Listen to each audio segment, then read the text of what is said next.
அனைவருக்கும் வணக்கம். இன்று பெண்கள் வன்முறைக்கு எதிரான நாளாகும். உண்மையில நாங்களும் இந்த பெண்கள் வன்முறைக்கு எதிராக நீண்ட காலமாக போராடி கொண்டிருக்கிறோம்.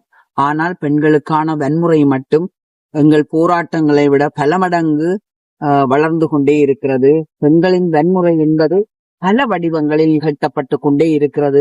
எங்கட தமிழர் பகுதிகளை நாங்கள் உலகளாவிய ரீதியில பார்க்க முதல் எங்கட பிரதேசத்தை பார்த்தோம்னா இன்றைக்கு சமூகம் வளர்ந்து கொண்டு போற நிலையில பெண்களுக்கான விழிப்புணர்வுகள், பெண்களுக்கான வளர்ச்சிகள், பெண்களுக்கான கல்வி எல்லாம் அதிகரிச்சிருக்கு. ஆனால் பெண்களுக்கான வன்முறை என்றது அன்றைக்கு அடிப்படை அறிவில்லாத சமூகத்தில இருந்த அத்தனை விடயங்களும் இற்றை வரை எங்கட சமூகத்தில இருந்து கொண்டே இருக்கிறது. பெண்களுக்கு எதிராக முதலாவதாக நிகழ்த்தப்படுற மிகப்பெரிய வன்முறை பாலியல் துஷ்பிரயோகம். பெண்கள் இந்த பாலியல் துஷ்பிரயோகத்தால உண்மையா பெண்கள் எந்த ஒரு இடத்திலும் அச்சம் இல்லாமல் செல்ல முடியாமல் இருக்கின்றது. பெண்களுக்கு மிகப்பெரிய வன்கொடுமையாக இந்த பாலியல் துஷ்பிரயோகம் இருக்கிறது. பெண்களிட வாழ்க்கையை இடைநிறுத்துகிறது, பெண்களிட எழுச்சியை இல்லாமல் செய்கிறது, பெண்களிட கல்விய, பெண்களிட பதவி உயர்வுகளை, பெண்களுக்கான ஆளுமையை கூட தடை செய்கிற மிகப்பெரிய வன்முறையாக இந்த பாலியல் துஷ்பிரயோகம் இருக்கிறது. இந்த பாலியல் துஷ்பிரயோகம் என்றது எங்கட சமூகத்துல பல இடங்கள்ல மிகப்பெரிய அளவில் செயற்படுத்தப்பட்டு கொண்டிருக்கிறது. இதற்கு எதிராக இந்த சமூகம் வளர்றதுன்றது பெண்களிட விழிப்புணர்வுல தான் தங்கி இருக்கு. பெண்கள் இந்த துஷ்பிரயோகத்துக்கு எதிராக தங்களை விழிப்பாக வைத்திருக்க வேண்டும். ஏனென்று சொன்னால் பெண்கள் அறிவு ரீதியாக வளர்ந்தாலும் தமக்கு பாதுகாப்பு என்றதுல தம்மை விழிப்பாக வைத்துக் கொள்ள வேண்டும். இந்த விடயங்களிலே தாங்கள் எப்படியான இடங்களிலே எப்படியாக பழகிக் கொள்ளலாம் அல்லது எப்படி வளர்ந்து கொள்ளலாம் என்றதுல பெண்கள் மிக விழிப்பாக இருக்கணும். எங்கட வளர்ச்சி பாதையில எங்கட போக்கு நல்ல சமூக பண்பாடுகளோட ஒழுக்க விழுமியங்களோட நாங்கள் நடந்து கொண்டு போக எந்த ஒரு இடத்திலேயுமே பெண்களை இவர்கள் தடை செய்ய முடியாத அளவில இந்த சமூகத்துல நாங்கள் வளர்ச்சி அடையணும். பெண்களுக்கு எதிரான பாலியல் துஷ்பிரயோகம் என்றது ஒரு சிறுமி, அதாவது குழந்தை பருவத்தில இருந்து வயது போன முதியோர் பருவம் வரை அவர்களுக்கான பாலியல் துஷ்பிரயோகம் தொடர்ச்சியாக நடந்து கொண்டிருக்கிறது. எங்கட பிரதேசங்கள்ல இந்த உண்மையில நான் இப்ப நிக்கிறது ஊர்காவத்துறையில, இந்த புங்குடுதீவு ஊர்காவத்துறையில கடந்த 5 வருடங்களுக்கு முன்னால் வித்தியா என்ற பெண் மிக கொடுமையாக, உலகத்திலேயே இவ்வளவு கொடுமையாக ஒரு வன்புணர்வு செய்யப்பட்டு இறந்து போன பெண் என்ற ரீதியில அந்த வித்தியாண்ட படுகொலை எங்களால சகிக்க முடியாத ஒன்று. அதே மாதிரி எங்கட போராட்ட காலங்களிலே முள்ளிவாய்க்கால் யுத்தத்திலே பெண்கள் பாலியல் துஷ்பிரயோகம் செய்யப்பட்டு மிக வன்கொடுமையாக இறந்திருக்கிற நிலைமை எங்கட வாழ்க்கையில இந்த பெண்களுக்கு எதிராக செய்யப்பட்ட மிகப்பெரிய வன்கொடுமையாத்தான் நானும் கருதுறேன். இந்த பாலியல் துஷ்பிரயோகங்கள் இருந்து பெண்களை பாதுகாக்கிறதுக்கு பெண்களும் விழிப்போடு இருக்க வேண்டும். இந்த சமூகம் இந்த பெண்களை பாதுகாக்கிறதுல மிக கவனமாக இருக்கணும். பெண்கள் பாதுகாப்பாக வளர்க்கப்படுவதற்கான சமூக சூழலை வளர்த்தெடுக்கணும். அன்றெல்லாம் பெண்களை மிக பாதுகாக்கிறதுக்கு எங்கட சமூகங்கள் இருந்துச்சு. இன்றைக்கு பெண்ணியம் என்ற போர்வையில பெண்களை சரியான அந்த பெண்களும் தங்களை பாதுகாக்க முடியாத ஒரு சூழலுக்கு போகிறார்கள். பெண் சமத்துவம் என்பதுதான் உண்மையாக தேவை. என்னென்றால் இந்த சமூகத்திலே நாங்கள் சமூக எங்கட வளர்ச்சி படிகளிலே ஆரோக்கியமாக ஆண்களுக்கு நிகராக அதுக்கு மேலே வளர்றதுக்கான வாழ்வுரிமையை பெறுவதற்காகத்தான் உண்மையா இந்த விழிப்புணர்வு நாட்கள் அஞ்சலிக்கப்படுகிறது அல்லது போராட்டங்கள் நிகழ்த்தப்படுகிறது. மேல் அந்த வகையிலே பாலியல் துஷ்பிரயோகத்துக்கு எதிரான அந்த வன்முறைக்கு எதிரான ஒரு செயற்பாடை உண்மையாக நாங்கள் சமூகம் மிகப்பெரிய அளவிலே இதுக்கு எதிரான செயற்பாடுகளை துணிந்து இறங்க வேண்டும்.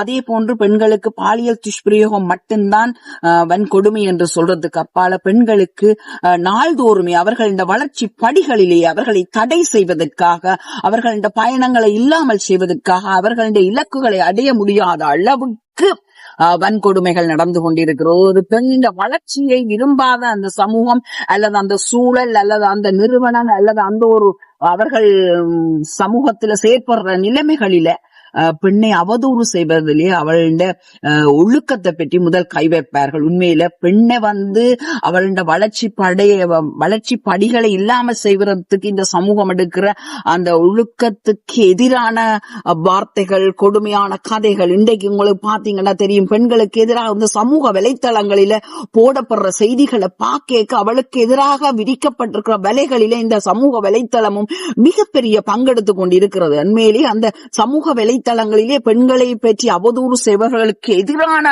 நடவடிக்கைகளுக்கு இந்த சமூகம் முதல் நடவடிக்கை எடுக்க வேணும். அந்த வகையில பெண்களும் என்னண்டா இதை பற்றி மிகப்பெரிய அறிவியல் டிஜிட்டல் உலகம் இன்றைக்கு வந்துட்டுது. ஆனபடியால் பெண்கள் முகநூலை பாவிச்சேன இந்த ஒவ்வொரு ஆப்புகளை திறந்து அதுகளூடாக பயன்பாடுகளை செயற்படுத்த அவர்கள் அது தொடர்பான மிகப்பெரிய விழிப்புணர்வை பெறணும். இந்த டிஜிட்டல் உலகத்துல அதை பயன்படுத்தக்கூடிய, அதன் திறமைகளை கண்டறியக்கூடிய, அதன் ஊடாக எங்களை வளர்த்து கொள்ள வளர்ச்சி படிகளை மட்டுமல்ல நம்மை பெண்களை பாதுகாப்பதற்கான நிலைமையையும் இந்த டிஜிட்டல் உலகத்துல பெண்கள் அறிஞ்சு கொள்ளணும். அதான் மிக பிரதானம். எந்த ஒரு விடயத்திலும் அறிவியல் ரீதியான உயர்வு தான் வேணும். பெண்ணியம் என்று சொல்லிட்டு நாங்கள் ஆண்களுக்கு எதிராக வலிக்கிறதில்ல. ஒவ்வொரு விடயத்திலும் பெண்கள் அறிவு ரீதியாக விழிப்புணர்வு பெறுவார்களானால் பெண்களுக்கு இழைக்கப்படும் வன்முறைகளுக்கு எதிராக பெண்களே துணிந்து செயற்படலாம். உண்மையிலே இந்த வன்முறைகளுக்கு எதிராக வீடுகளில நாளாந்தம் பெண்களுக்கு எதிராக வன்முறைகள் நிகழ்த்தப்படுகிறது. குடும்பங்களிலே மனைவிகள், பிள்ளைகள் அல்லது சகோதரிகள் என்று எந்த ஒரு வடிவத்திலும் பெண் மிக மோசமாக அவள் துன்புறுத்தப்பட்டு கொண்டே இருக்கிறாள். வாழ்க்கையிலே அடிக்கிறது, கொலை செய்கிறது அல்லது அவர்களை கண்டிக்கிறது மட்டும் வன்முறை அல்ல. அவளை ஒவ்வொரு வார்த்தைகளாலும் வன்முறை செய்வது இந்த சமூகத்திலே தமிழ் தேசத்தை பொறுத்தளவில், நாங்கள் உலகத்தை பார்க்காட்டியும் இந்த தமிழ் தேசத்தை பொறுத்தளவில் ஒவ்வொரு பெண்ணின் வளர்ச்சியிலும் அந்த வார்த்தை பிரயோகங்கள் அவளை மிக நோகடிக்கிறது. ஆகவே பெண் வன்முறையில இன்றைக்கு சமூகத்தில் அதிக அளவில் நிற்கிறது. பெண்ணுக்கு எதிரான அந்த பெண்ணை பழி சுமத்தும் வார்த்தை பிரயோகங்கள் அல்லது பெண்ணை இழிவு செய்யும் வார்த்தை பிரயோகங்களை கூட சமூக மட்டத்திலே பெண்களுக்கு எதிராக செய்யப்படுகிற வன்முறைகளிலே உச்ச அளவிலே இருக்கு. ஒரு பெண் தான் ஒரு இலக்கோடு பயணித்துக் கொண்டிருக்கும் போது அவளுடைய இலக்கை தடை செய்து அல்லது அவளுடைய உயர்வை தடை செய்வதற்கு பெண்களுக்கு எதிராக பெண்களும் ஆண்களுமாக இந்த சமூக மட்டத்திலே மிகப்பெரிய வன்கொடுமைகள் நடந்து கொண்டிருக்கு. எனவே பெண்களாகிய நாங்கள் மிக பெரும் அளவிலேயே எங்கட செயற்பாடுகளை அல்லது எங்கட பயணத்தை, எங்கட பதவிகளை, எங்கட வருமானத்தை பெறுவதற்கு தடை செய்யும் அத்தனை விடயங்களையும் தகர்த்தெறிந்து, உண்மையிலே தகர்த்தெறிய வேண்டும். எந்த விடயத்துக்கும் நொந்து போய் ஓர் மூலையிலே உறங்கி அல்லது ஒரு மூலையிலே இருந்து கொள்ளாமல் அவர்கள் அதற்கு எதிராக மிக பெரும் அளவிலே பெண்கள் நெடுக நான் நினைத்துக் கொள்வது, பெண்கள் தங்களை வளர்த்துக் கொள்வதற்கு அறிவு ரீதியான மிகப்பெரிய வளர்ச்சியை பெற வேண்டும். அதுதான் எங்களுக்கு முதல் பாதுகாப்பு. எங்களுக்கான பாதுகாப்பை நாங்கள் தான் கட்டியெழுப்பவனும் முதலாவதாக. அந்த வகையிலே நிமிர்ந்த நன்னடையும் நேர்கொண்ட பார்வையும் நிலத்தில் யாருக்கும் மஞ்சாத நெஞ்சமும் கொண்ட பெண்களாக நாங்கள் எங்களை வளர்த்து கொண்டு இந்த சமூக பாதுகாப்பை நாங்களே கட்டியெழுப்பி எங்களை ஒரு உச்ச வளர்ச்சியுடைய பெண்களாய் நாங்கள் எதை எதிர்பார்த்து வளர்ந்து கொண்டிருக்கிறோமோ அந்த இலக்கை அடையும் வரை இந்த தடைகளை எல்லாம் தகர்த்தறிந்து இந்த வன்முறைகளுக்கு எதிராக நாங்கள் போராடி எங்கள் வாழ்க்கையை அந்த திட்டத்தை, அந்த இலக்கை அடையும் வரை நாங்கள் ஒரு மூலையிலே குந்தி இருக்காமல் எங்களை வளர்த்து கொண்டு இந்த சமூகத்தை பாதுகாக்க வேண்டும் என்பதோடு சமூகத்தின் உயர்ச்சிக்கு, ஒரு வீட்டின் எழுச்சிக்கு, ஒரு தேசத்தின் உயர்வுக்கு, பொருளாதார அபிவிருத்திக்கு, நிம்மதிக்கு, ஆரோக்கியத்துக்கு அத்தனைக்கும் இந்த பெண்களோட பங்கு மிக முக்கியமானது. ஆதலால் பெண்களுக்கு எதிரான, பெண்களுக்கு இழைக்கப்படும் வன்முறைகளுக்கு எதிரான இந்த நாட்களிலே நான் கேட்டுக்கொள்ள விரும்புவது, பெண்களே உங்களை வாழ வைப்பதற்கு, உங்களை பாதுகாப்பதற்கு நீங்களே உயர்ச்சியாக, விழிப்பாக, எழுச்சியாக இருக்க வேண்டும். அதே நேரத்தில் இந்த சமூகம் பெண்களுக்கு கொடுக்க வேண்டிய பாதுகாப்பையும், கொடுக்க வேண்டிய மரியாதையையும், கொடுக்க வேண்டிய அத்தனை விடயங்களையும் சீராக பாதுகாக்க வேண்டும் என்று கேட்டு சிறு குழந்தைகள் மிகப்பெரிய அளவிலே இன்று வன்கொடுமை செய்யப்படுகிறார்கள். அவர்களையும் அந்த குழந்தைகளை பெற்றெடுத்த அந்த தாய்மார் அந்த பிள்ளைகளை பாதுகாத்து அவர்களை வளர்த்துக் கொள்வதிலே மிக கவனமாக செயற்பட வேண்டும். இன்றைக்கு பாடசாலைகளிலும் சரி, தனியார் நிறுவனங்களிலும் சரி, போகும் இடமெல்லாம் பெண்கள் துன்பப்படுத்தப்படுகிறார்கள். எனவே பெற்றோர் இதுல மிக கவனமா இருக்கணும்.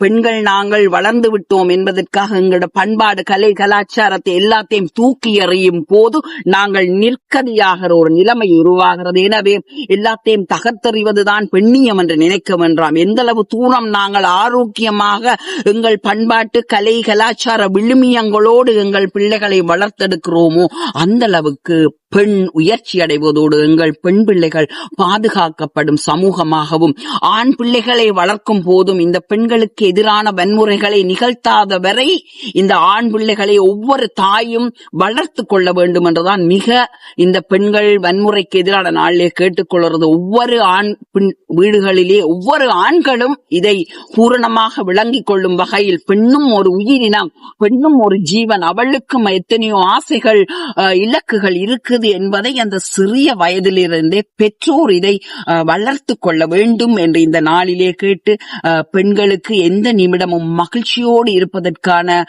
வளங்களையும் வாய்ப்புகளையும் பாதுகாப்பையும் இந்த உலகம் வழங்கும் வகையில் வளர்ச்சியை ஏற்படுத்திக் கொள்ளுவோம் என்று கேட்டு விடைபெறுகிறேன். நன்றி.